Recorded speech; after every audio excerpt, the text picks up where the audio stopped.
की मला अशाच व्यक्ती पाहिजेत की ज्या प्रत्येक गोष्टीमध्ये बिझनेस कसा बघतील. माझी तर खूप इच्छा आहे की महाराष्ट्रात तरुणांनी सुद्धा मला असा प्रश्न विचारावा, तुझा बिझनेस काय आहे, भविष्यामध्ये ह्या बिझनेसचा काय फायदा होणार आहे. जर मला एखाद्या मराठी व्यक्तीने हा प्रश्न विचारला असेल खूप आनंद झाला असता, पण तो घडताना महाराष्ट्रात दिसत नाही. आणि ह्याची जी कारणं काय आहेत ते मी मागच्या व्हिडिओमध्ये सांगितलं,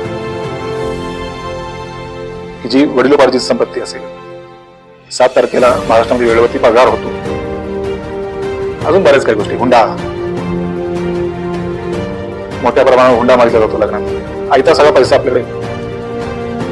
मग अशा मुलांना शून्यातून बिझनेस करण्याची जो काही विचार आहे तो कसा येईल.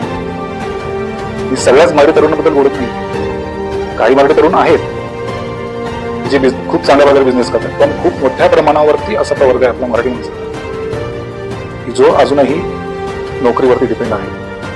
त्याला नवीन काय करण्याचं उमेद नाहीये, ऊर्जा नाहीये शरीरात.